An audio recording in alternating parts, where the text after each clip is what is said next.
You're listening to Women's Media Center Live with Robin Morgan.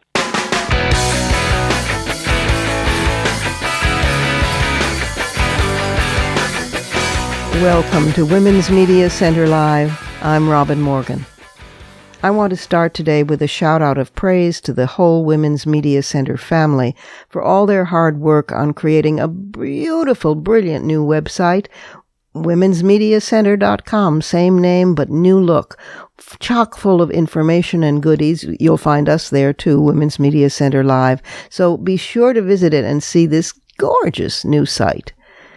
Now, our show today kind of reflects the seasons. You know, we're coming into fall here in the Northern Hemisphere, but that means that they're coming into spring elsewhere on the planet in the Southern Hemisphere, and vice versa.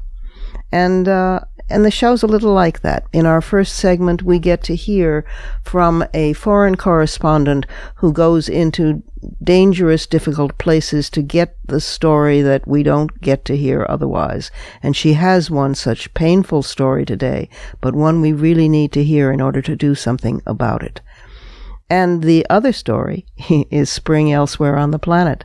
It's about a woman who created an idealistic vision into a practical reality and merely linked politics and food, what's not to love. Then there's Surrealism Corner and other good stuff. And first, we need to go inside the headlines.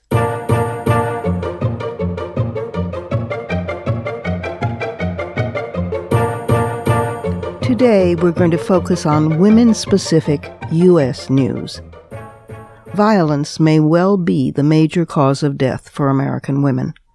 Over half the killings of American women are related to intimate partner violence, with the vast majority of victims dying at the hands of a current or former romantic partner. That's according to a new report released by the Centers for Disease Control and Prevention, and it validates what feminist social scholars have been saying for decades. The CDC analyzed murders of women in 18 states from 2003 to 2014, finding a total of 10,018 deaths. Of those, 55% were intimate partner violence related. In 93% of those cases, the culprit was a current or former romantic partner. Contrary to myth, movies, and stereotypes, strangers perpetrated just 16% of all female homicides, fewer than acquaintances, and slightly more than parents. The majority of the victims were under the age of 40, and 15% were pregnant. Black women were most likely to die by homicide of any kind, at 4.4 deaths per 100,000 people, followed by Native American women, Latinas, and finally, European Americans and Asian Americans. A far smaller percentage of men, around 5 to 7%, were killed by intimate partners. About 54% of female victims were gun deaths. Past studies have shown that an abuser's possession of a gun greatly increases the risk of female homicide. Still, loopholes in gun laws mean that abusive partners often can keep their guns even if they can't buy new ones, and the consequences of those loopholes for women can be lethal. Back at the White House, the Trump regime has been quietly pursuing more and more disastrous initiatives that lack the fanfare of some of Trump's high-profile proclamations, like his ban on transgender people in the military, but that confirm fundamental repurposing of the federal bureaucracy. These include opening the door to allowing more firearms on federal lands, deleting references to LGBTQ youth from the description of a federal program for victims of sex trafficking, and, naturally, eliminating funding to international groups that provide abortion. Such an aggressive regulatory effort runs completely counter to the regime's supposed less is more credo about government meddling. But the overhaul is unfolding behind the scenes in Washington at agencies like the Health and Human Service Department, where new rules about birth control are being drafted, and in federal courtrooms where the Jeff Sessions Justice Department has done a U-turn in more than a dozen Obama-era cases involving social issues. This stems largely from lobbying by evangelical Christians and other conservative groups who reportedly exercise much greater influence than they did even with George W. Bush, who himself identified as a Christian conservative. Top White House officials are said to have invited the lobbying, and they include Jared Kushner, Trump's Orthodox Jewish son-in-law, and Vice President Mike Pence, a staunch social and religious Christian conservative. Staff and career officials at the various departments and agencies suffering this gutting of previous laws, regulations, and standards are now leaving their jobs in rising numbers, refusing to collaborate in the process. In line with this unraveling, the regime is rewriting an Obama-era schools directive on sexual assault in an effort, according to Education Secretary Betsy DeVos, to balance the rights of victims and the accused. Would they do this with murder or robbery? The Obama guidance had for the first time pushed school district, college, and university leaders to combat sexual harassment and sexual violence, saying they were required to do so under Title IX, a federal law that prohibits sex discrimination. Now, this was a crucial step in cracking down on sexual violence on college campuses, but Trump and DeVos say that it violates the rights of the accused. All those poor jocks who get suspended for a few football games after some clearly lying and wasn't she drunk anyways slut-shamed female student dares to come forward to say that her life has been ruined. But hats off to two principled federal judges. U.S. District Court Judge James Kacharis, who ruled that public officials cannot block social media users who are critical of them, and Judge Jack Weinstein, a senior federal judge in Brooklyn, who has urged more substantive roles for junior female lawyers in his courtroom, after a report showed a low percentage of women as lead lawyers. Judges commonly publish guidance for lawyers on how to conduct themselves with regard to minor matters like how and when to file motions. But Weinstein used this process to address the fact that while some women have ascended to serving on the Supreme Bench, many still face challenges just getting heard in court. At least one other federal judge in Brooklyn, Ann M. Donnelly, has an analogous rule in place, but that sort of guidance is rare. Demographic note. The U.S. Asian population is growing faster than any other U.S. racial or ethnic group, climbing 72% between 2000 and 2015, according to a new study from the Pew Research Center. Asian Americans are projected to eclipse Hispanic Americans in 2055 to become the largest immigrant group in the country. Last, one international news flash. Israeli Prime Minister Benjamin Netanyahu, himself under a barrage of fire for corruption, barred an Al Jazeera journalist from an Israeli government-sponsored public event. It was a free speech seminar. Maybe I should have put that little item in the surrealism corner.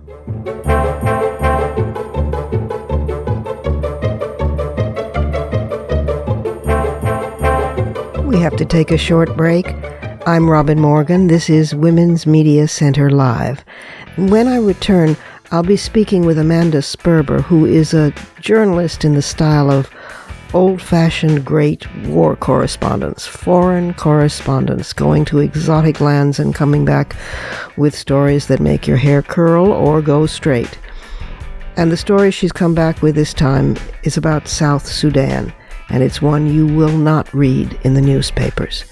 So stay with us.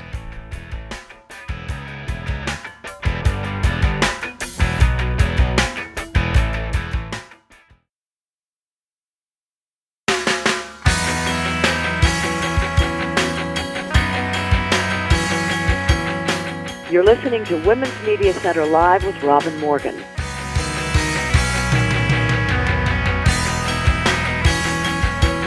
Welcome back. My first guest, Amanda Sperber, is a journalist based in East Africa. Her work has appeared in Foreign Policy, The Guardian, The Daily Beast, and Al Jazeera, and she's on the founding team of Ground Source, which is a tool for primary source journalism. She has done reporting and writing and producing and photography, which has been referenced in American Civil Liberties Union research papers by the American Arab Anti-Discrimination Committee, in The Atlantic, the Congressional Research Service, and the Council on Foreign Relations. And she writes, and very well and frequently, for Women Under Siege, which is a project of the Women's Media Center focused on women in conflict areas, both current and recent. And she's back recently from South Sudan and here to talk with us about that. Amanda Sperber. Amanda, welcome to the program. Thanks so much for having me, Robin. Tell us about the epidemic of rape and grief that's going on in South Sudan, which is a story that the world sort of knows, ho-hum, turn the page, what else is new? And meanwhile, it has been proceeding at these epic proportions and nobody pays attention anymore. But please, bring us up to speed. South Sudan was in a decades-long civil war with Sudan, and became the world's youngest country in 2011. Mm-hmm. War broke out in December 2013. What was initially more of a power struggle between the two dominant leaders and their tribes has since fractured, and now there are a number of militias mostly fighting the government and the dominant government tribe. Mm-hmm.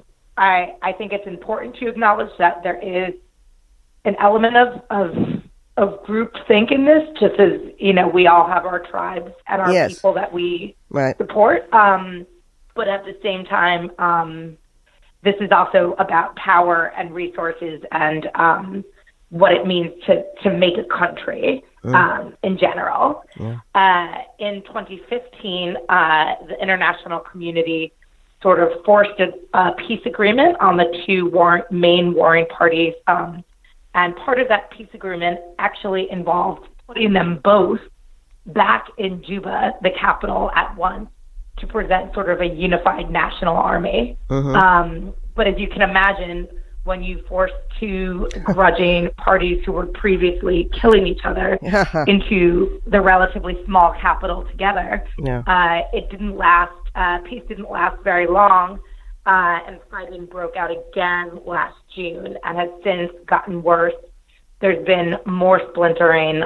It's gotten bloodier and I would say just generally more barbaric in terms of the treatment of people, specifically women and girls. Oh. Well, that's always the method of communication is between women and girls. To our right. horror. There were, I think, wasn't it in just a 5-month period in 2015? I think you wrote about this, that there were more than 1,300 rapes in just a 5-month period in a single. And that's also only what the UN verified. So that means that there were probably more, legitimately thousands more. I mean, those are only people that not only that talked to the UN, but that it was that it was confirmed on both sides. Right, so and that was just in one part of the country, in Unity State, ironically called Unity State. Yeah. Yes, ironically indeed. But yes, I think you make a good point. Rape is always a weapon of war. It's about power and communication. Yep. It also just happens in a culture of total chaos and impunity, and people take advantage of that. Right. But I think, and frankly, as a quasi-cynical correspondent, I understand. I think, as we all recognize, that because it's so common, you can't necessarily tell a story, I mean, frankly, even from the United States, but certainly not from a place like Africa. Yeah. If, just a few people have been assaulted. Yeah. But this is really an unprecedented, epic scale that deserves much more coverage than it's gotten. In the International Criminal Court, over Rwanda cases, for the first time in history, when Navanithan Pillay was the chief judge, she put into the law books the concept of rape as in war as a crime against humanity, which we were all, of course, very glad about that they had been highlighted, because up to this time it was, well, yeah, that always happens in war. It's happened since ancient times. It always will. Never mind, turn the page. So we were very glad to have that highlighted on the one hand. On the other hand, I remember thinking to myself, if rape in war is a crime against humanity, then what the hell is it in peacetime? Wow. That's a good point. But anyway, go on, because this is this sounds like a particularly atrocious situation. You were there, and you were in the refugee areas and talking to rape survivors, and they were actually unexpectedly but eager to talk to you. Yeah, so the last time, a lot of foreign journalists have been sort of blocked from really moving freely about the country in recent months and even recent years. But when I was there in 2015, as you said, I was surprised by how many women were sort of willing, when I broached the subject, to come forward. People didn't really speak in the first person, but they were very forthright in saying, this is happening. Right. It happens everywhere. Right. It's really common. It's the status quo. Someone I talked to said that she saw 5 men rape a 5-year-old. Oh, my God. And and that has continued on, so now we're more than 2 years later. There was just an article in March in the New York Times by Nick Cumming-Bruce in which he said he spoke to a woman who was tied to a tree and forced to watch at least 10 soldiers gang rape her daughter. Yeah. This is just, there have been, since 2015, journalists have been uncovering camps in which, women are kept as sex slaves. Girls are getting used as war booty instead of money. And now you're hearing from South Sudan continually, but also in the refugee camps in Uganda, which have now topped over 1 million South Sudanese, continuing to hear more horrible stories now that people are able to cross the border and speak more freely. I'm hearing a lot about women and girls who are raped as sort of a toll even before crossing into Uganda. I see. So every possible excuse, reason, and justification is given for why rapes are being committed. It's not only, the two major tribal groups being Nuer and Dinka. It's not only one of them, but sometimes it's within the same tribal group. Yes, in a culture of, just total impunity, I think you're also not safe if you're, just on a more practical level. If you're walking down the street, there's no support system, God. And what, if anything, I'm sure they're trying, but they're probably overwhelmed by it, is the UN doing about this? Clearly not enough. Right. So last year in 2016, when fighting broke out again, and there were basically street battles in Juba, a hotel that normally hosts a lot of foreign aid workers was raided. 5 women were raped. And according to an article in The Guardian, they called the UN peacekeeping mission, which was a mile away, and no one came. Since then, the head of the peacekeeping mission was and some other stakeholders resigned. There's now a trial for government soldiers.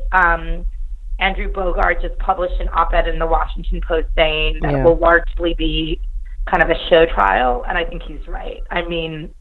No matter what happens to these soldiers, these government soldiers, to be clear, the state of chaos, it's so wild there that sending a few guys to jail, it's clearly just going to, no one is stupid. They will know it's for show. Yeah. And additionally, the country is so disjointed. There are so many refugees. phone lines are down. It's not like the internet is everywhere. I'm not even sure if they got. It's a fail. It's a failed state. In other words, I mean. Yeah, I would say so, but I'm not even sure like how fast that news would spread to other young men. Just pragmatically speaking, again. Right. I'm not honestly sure at the moment what the UN is doing in terms of accountability. I know that there are South Sudanese lawyers and human rights lawyers collecting cases and trying to figure out how and where that can be tried. I know that the UN is working with them, and I'm sure is also continuing to, enforce as much accountability as possible given the circumstances. But on the ground, there's really no support for these women. I mean, in Congo, the Congo gets a great deal of world attention, and it should. And the predicament of women there as victims of atrocious I think it rapes. was called the rape capital of the world. That's right. And competitions are ridiculous and invidious anyway. But this one just gets almost no attention. I mean, it is shocking to me. Yes, I agree. And I really, really think, like every, month, every 6 weeks, you'll see a prestigious international news outlet sort of do some of the pieces that I've done, really like 1,500 words describing the epidemic. Right. But I really think there needs to be a more concerted piece, either a really, really, really big feature, a documentary, a concerted series. I'm speaking just from a media perspective. That's I really think there's a way to express what's happening. I'm not naive, but I think with international media coverage, there could be slightly more accountability. Right. I mean, even since what happened in accountability, I'd say, if nothing else, on the part of the UNMISS, the peacekeeping mission there. Yeah. I mean, since a lot of criticism over what happened in 2016 with the hard aid workers, right. The peacekeepers have improved a bit. Right. But that's for the foreign aid workers. Meanwhile, the actual Sudanese women are still, left bleeding in the ditch. I mean, and one thing we know for sure, even though more media attention and general public consciousness raised on this issue wouldn't necessarily solve it. You're quite right. We're not that naive. Without that attention, on the other hand, it stands an even less chance of being addressed. Right. And what I'm saying is that there was a bit of an outcry after 2016 with the foreign aid workers. Right. I saw South Sudan trending on Twitter for a few minutes. Yeah. And since then, UNMISS has been moving more aggressively to protect civilians. It does show that if you really push it, something can happen. For journalism, like as opposed to maybe NGOs, where things can get more understandably, because as it happens, politicized. Yeah. I think if you really push it, there can be, you can hold the powerful to a bit of account. Right. Well, your pieces. But there just needs to be that support. Your pieces have been stunning on this and on many other highly dangerous trouble spots around the world. So I applaud you and your work, Amanda. Thank you for it, and thank you for being with us. And I hope you come back and update us on other places where women in particular are under siege. I know you do this for the Women Under Siege project of the Women's Media Center website, and people should check that out. But thank you. Yes, they should. Thank you for being with us today also, and keep up the great work and try to stay safe. I will. You too in America. Yeah, it's pretty hairy here too. All right, thank you. And now it's time for the Surrealism Corner.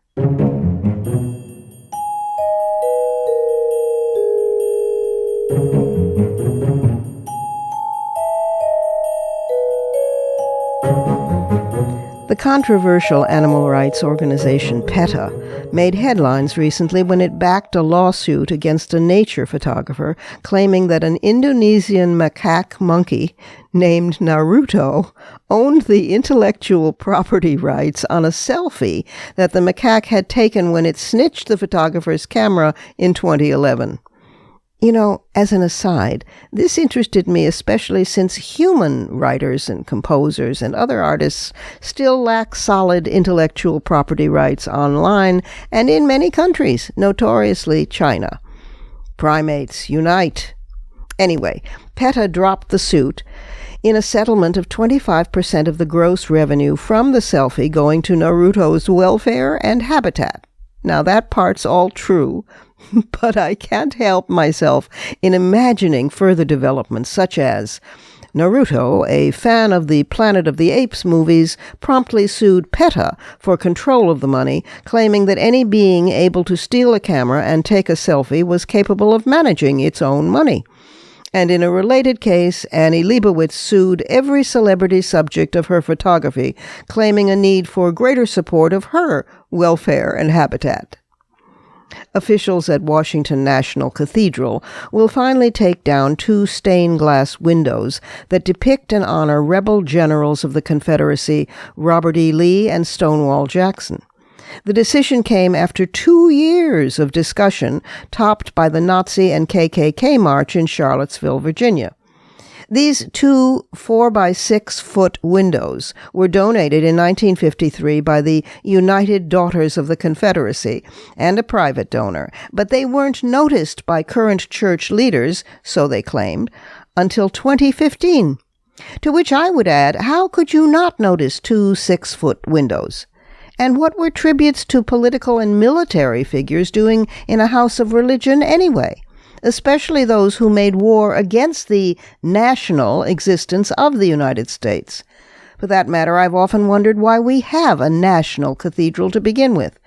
We neither have nor need a national synagogue or national mosque, and we certainly don't have a national edifice dedicated to secularism. Oh, wait! It's so easy to forget these days, but the founders of this, nation intended that the United States Congress and Senate, the Supreme Court, and the White House ought to perform precisely such a secular task. Anyone who watched press reports on Hurricane Irma last weekend, and since the coverage was virtually nonstop only about Irma, it was impossible not to watch because our vast 24/7 news capacity seems unable to cover more than one story at a time. So anyone who watched the hurricane coverage couldn't help but be impressed by how weather prediction models, the track of storms, estimation of flooding levels, wind velocity, all that, it's hugely improved over time. But it was a bit ironic that the people who deny climate change sure trusted meteorologists and oceanographers when it came to their own lives and property, to evacuating or remaining in their own homes. These are the same scientists telling you about climate change, people. And I confess that a mean-spirited creature snarking around inside me, decidedly another showing of my lower self, wanted to scream, "Florida, you went for Trump in the elections. Elections have consequences. You voted for this." Of course, Hurricane Irma left much grief in its wake, but also a trail of surrealism. A 63-year-old resident of the devastated island St. Martin was asked about food running out there and responded, quote, "People are fighting in the streets for whatever's left." That's a reminder of how tissue paper thin our veneer of civilization is. One young local reporter, nervously finding himself on national news for the first time, referred to an emergency shelter being opened at the Cavalry Baptist Church. Now, I know he meant Calvary Baptist Church, but I couldn't help envisioning hordes of Southern Baptists riding to the rescue, shouting, "We are coming, y'all, we're coming." The sheriff's office in Pasco County, north of Tampa Bay, specifically told local residents not to shoot weapons at the hurricane, explaining that, quote, "You won't make it turn around that way, and it will have very dangerous side effects," close quote. Speaking of guns, the Pence-Kobach Voter Suppression Committee Oh, they don't use the word suppression. All white, all old, all male, wrapped up their New Hampshire meeting with hair-raising conclusions. Not only did they seriously discuss their intention to change the voting age from 18 back up to 21, but they also want to use firearm background checks before allowing people to vote. You sure you got that? They don't want to use background checks before permitting people to buy firearms, only before permitting people to vote. Honestly, I do not make these things up. But apparently Russian operatives make things up and used Facebook events to organize anti-immigrant and anti-Muslim rallies in the United States last year. Then Facebook took the money and ran, and lied to Congress about having done so.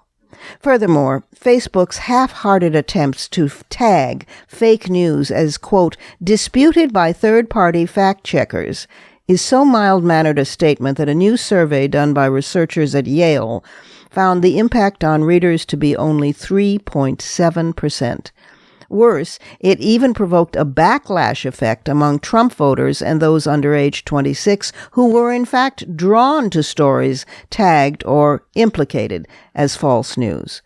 Facebook has got to do better, and so do Twitter, Google, and the other libertarian anything-goes tech giants sitting fatly on public space, on what is now our global town square for communications about reality, not about the surreal.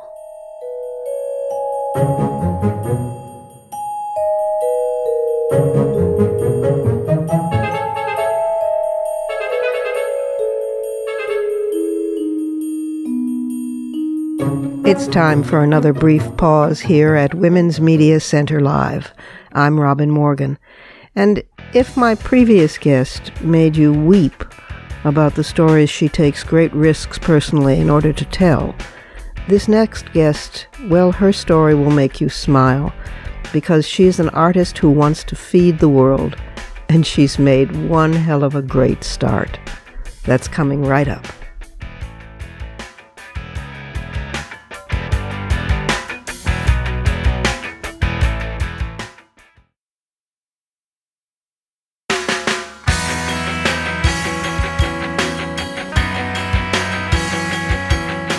You're listening to Women's Media Center Live with Robin Morgan.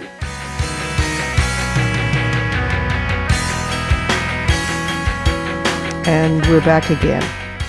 My next guest, Mary Mattingly, is a visual artist.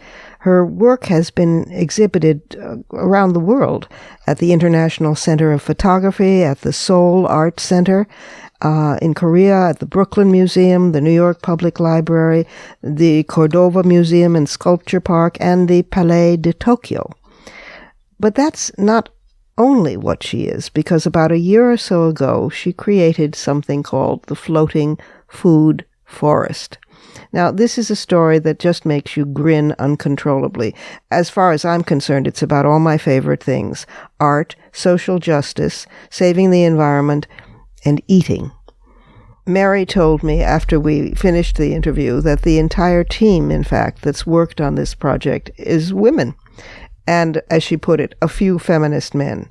Somehow I'm not surprised, because it's a beautiful story that, as sobering as our previous guest and her story were, so this story gives you back your hope for humanity. Here is Mary Mattingly on the Public Floating Food Forest. Mary, welcome to the program. Thank you. Thanks for having me. You've exhibited all over the world, and yet last year you came up with this project, Swale, S-W-A-L-E, and it's just so wonderful. It is such good news in a time when we need it. Tell about Swale and how you came up with it, too.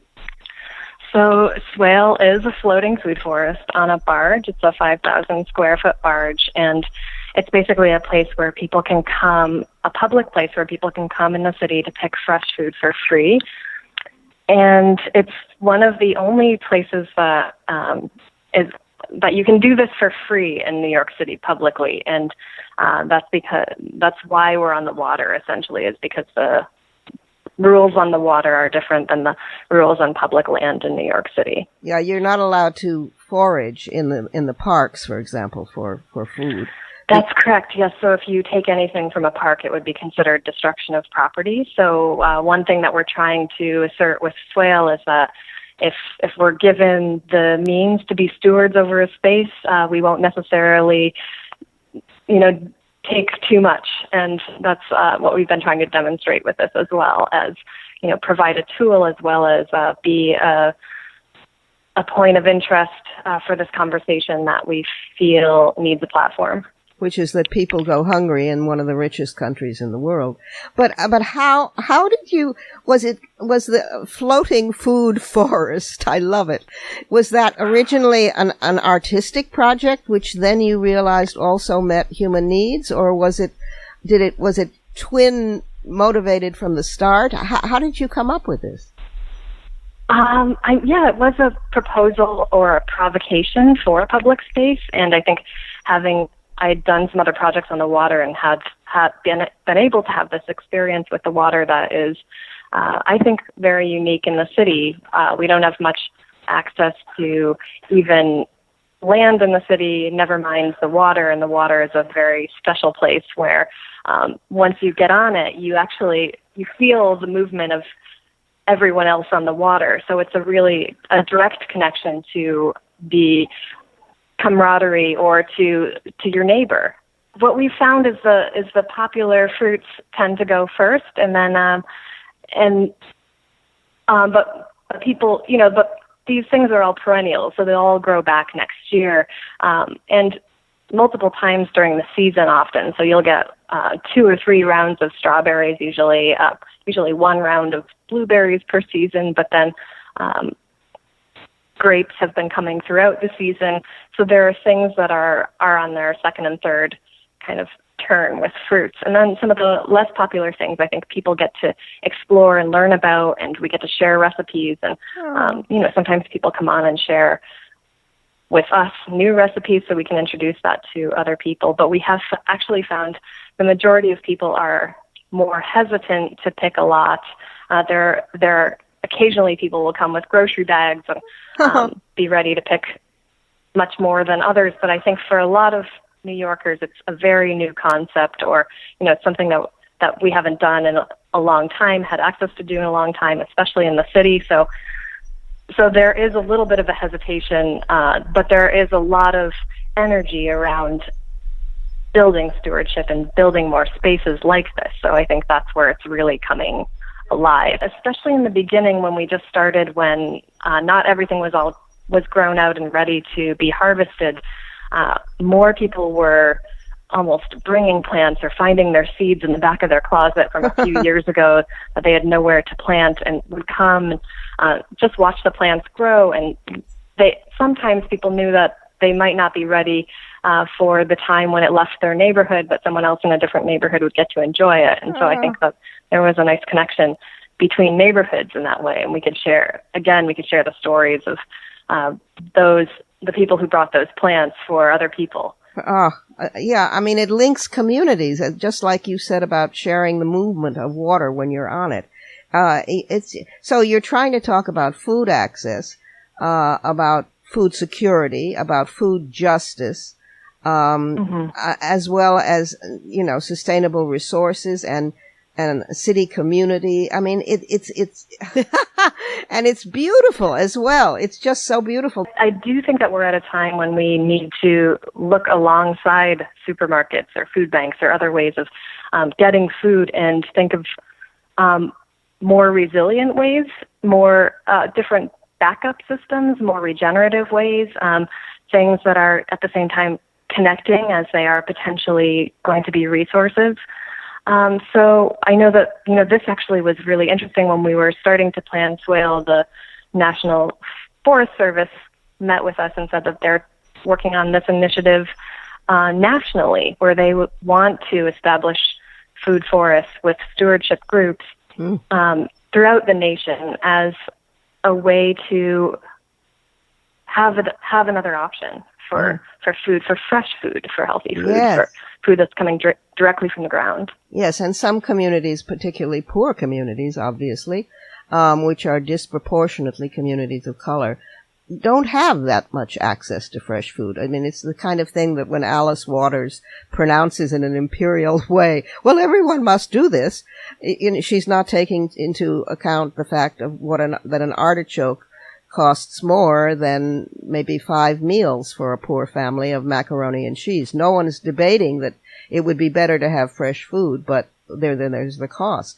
When you tried to start this, in other words, you rented an empty barge from upstate New York. You loaded it with gravel and soil and plants, and then you anchored it at locations around the boroughs and invited people to harvest vegetables and fruits and perennials for free? Yeah, pretty much. I mean, we worked with community groups in each neighborhood we were hoping to dock in beforehand so we could build momentum about going to those places, and then finally located a barge in upstate New York, like you said, off of the Hudson and Peekskill from King Marine. And we rent it from them. We put gravel, lava rock, soil on this barge. And it used to be used for construction, for hauling sand. So in a way, it's pretty interesting that where we are right now, Concrete Plant Park, it was basically, this barge would have been bringing sand there once upon a time, and now it's a food forest. But so repurposing this infrastructure and making something that's regenerative is one of our goals, is to show, we can do other things with this equipment too. It's just, and you've got all layers. You've got a canopy of trees. You've got shrubs. You've got herbaceous plants and flowers. You've got ground cover. You've got the rhizosphere of rhizomes underneath. I'm a gardener, you can tell. And you've got the vertical layer going with clematis and grapes and hardy kiwis and runner beans. And I mean, how long did it take you to once from the idea to the first foraging? I think the idea was brewing for a long time. It started when I had done another project on the water with annual plants, and a few people actually had said, oh, this would be so much easier if your plants were perennial. And then a few people started to research permaculture, and years later, I had some health issues, and more of my friends were having food issues. And so we were just talking about how to make healthy food more accessible, and the perennial conversation came back up, and food forestry. And like you said, it's all these layers of plants working together through companion planting methods. So planting things next to one another that help each other grow, and that ward off insects in some cases. Naturally. And strengthen roots and stuff like that is really important to the system. I grew up in a farm, in an agricultural community, but I didn't really have a farm background. One of my first jobs was picking blueberries for people to buy. Right. But we had I learned that access to healthy water is essential, and that agricultural, like the way that we do agriculture in this country, a lot of times with chemicals, also pollutes the water. And that's the situation I grew up in, was that we didn't have clean drinking water. And that, I think, it's been so important to see the system and to be able to go to a space where you can see how the river water is affecting the plants and how you can clean it. And in the case of Swale, we can draw water up from the river, clean it, and use it to water the plants, and have a cycle going like that, where we realize that not only are the plants important, but the water is as well, and so is the soil condition. Every step of this has been so sensitively thought through. Your plant community is made up of perennial native. I mean, let me emphasize that. Fruit trees and shrubs and leafy self-seeding annuals and salt-loving grasses. So no detail has been overlooked. It is just extraordinary edible forestry, and also paying attention to the estuary ecosystems. I mean, it's just bravo. If people want to get inspired by this and want to start an edible floating forest in their community, yeah, if you wanted to start a floating food forest in your community, we could definitely help out.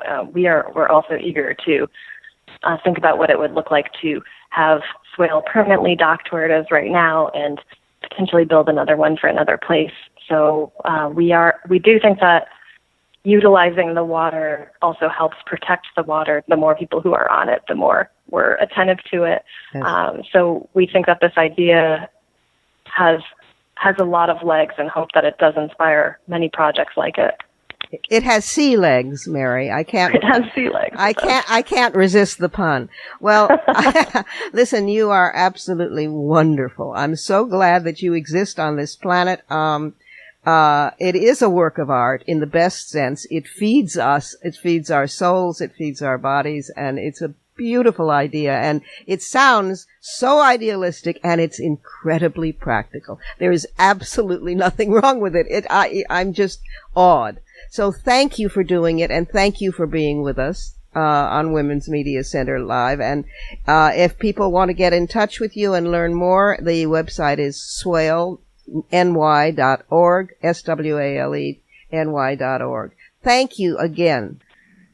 Thank you so much for having me, and thanks for your support for the project. It's time for one last break here. I'm Robin Morgan. This is Women's Media Center Live, and we'll be right back with my fighting words.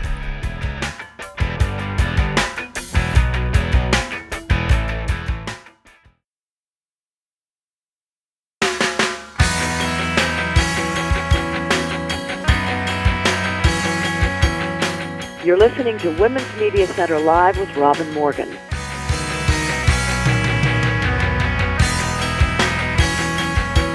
And we are back again, this time for some fighting words.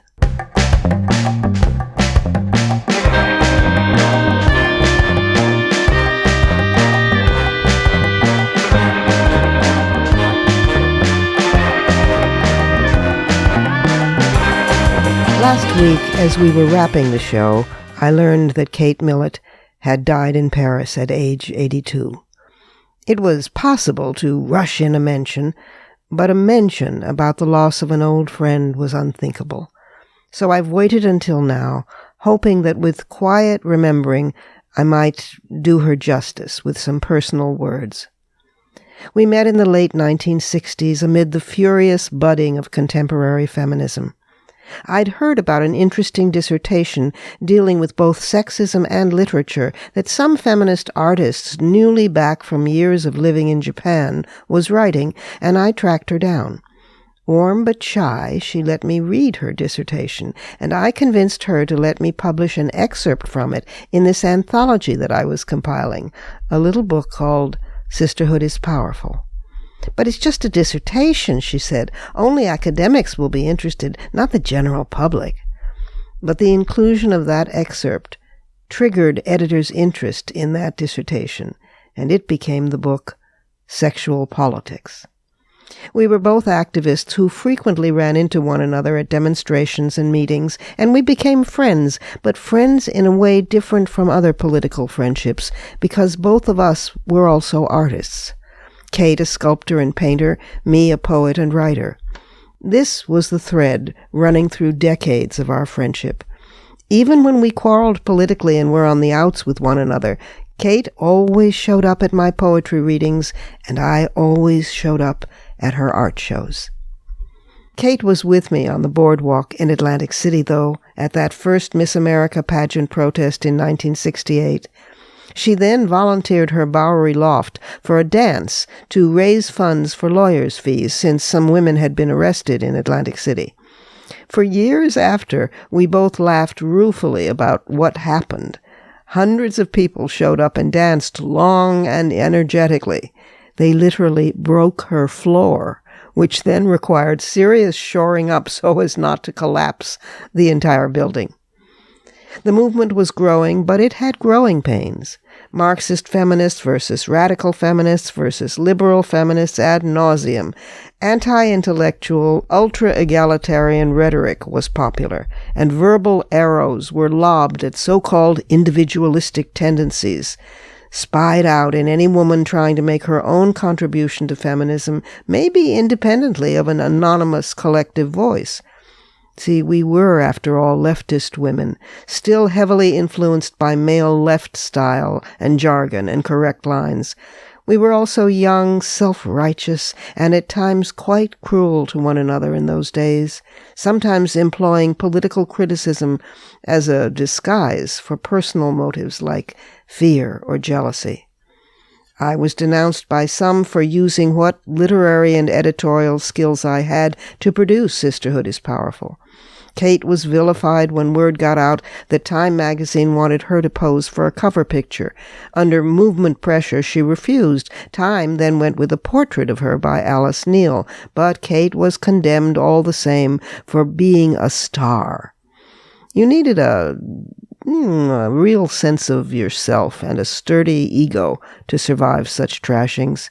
Fortunately, Kate's ego was the size of Montana, and mine, at that point, was the creature who ate Cleveland. Important, though, since, for being honest about bisexuality, we were each in different ways maligned. My smile wore a touch of cynicism the other day on reading testimonies of mourning by certain people apparently eager to see their names in the newspaper, despite their having been among the stone throwers at Kate back then. When Sisterhood is Powerful became a bestseller, I started the first feminist grant-giving foundation, the Sisterhood is Powerful Fund, and I poured the royalties into it so that the money would return to the movement and help create rape centers and battery shelters and feminist newspapers and so forth. Kate, who acknowledged that she was at heart an Irish peasant, repeatedly told me I was crazy and should instead do as she was doing, using her royalties to buy real estate. She bought a farm in upstate New York for her own use and delight, and eventually to become a women's art colony. Kate may have been right. That farm became a legend in itself, a sort of Amazonian arts colony that grew holiday trees to help sustain itself, and Kate, ever the true bohemian, could be found on a Manhattan street corner here or there at Christmas time, selling her trees to people unaware of who their mittened saleswoman was. It was at the farm that Kate wrote her books and made her art, the large fat ladies' statues, the ink-on-paper drawings, the silk-screen works that she devised so she could produce inexpensive prints that average folks could afford. As she felt strongly, everyone should be able to have art, real original art, in their homes. She always celebrated Obon at the farm. That was the Japanese festival of the dead, of the ancestors, lighting candles inside small paper bags like makeshift lanterns and setting them afloat on the pond atop tiny rafts where their light drifted into darkness. Kate could be high maintenance at times, yes. I'm sure I could too, but she was also self-medicating with alcohol in her struggle with what we didn't know at the time was bipolar disorder. It flung her into moods and actions she couldn't control, some of them violent, about which later she would courageously write in her book, The Looney Bin Trip. When Sophie Keir came into Kate's life, friends like me exhaled deep sighs of relief. There was clarity, stability, sanity, and that sustained itself for decades, which I'm sure kept Kate alive and productive in her writing and art. After so long together, they married a few years ago and indulged in an annual trip to Kate's adored Paris. There, last week, she died, perhaps fittingly, in her beloved City of Light. Kate's feminist writing stands tall among work that changed consciousness and changed lives. But to find the friend I miss, I must look for the lantern of her, the flame twinkling in a soft night breeze, as it drifts off into darkness. Those are my fighting words. Add yours on Twitter and be sure to tag us at Women's Media Center Live and use the hashtag Fighting Words.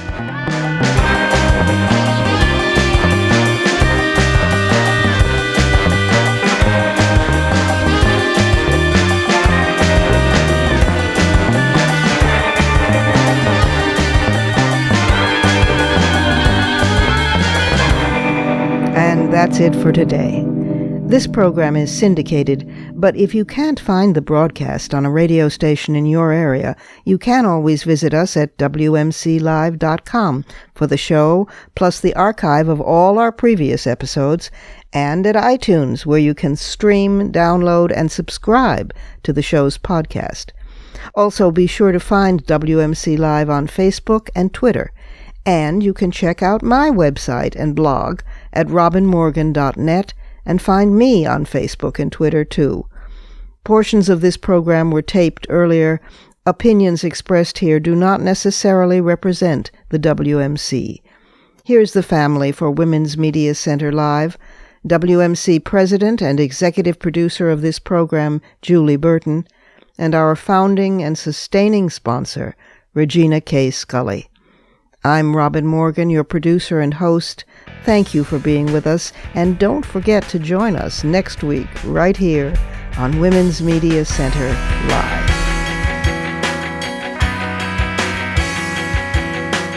For the smartest talk about news, politics, sex, books, religion, race, and more, tune your radio to Women's Media Center Live with Robin Morgan. Audacious, witty, provocative, informative, and fun.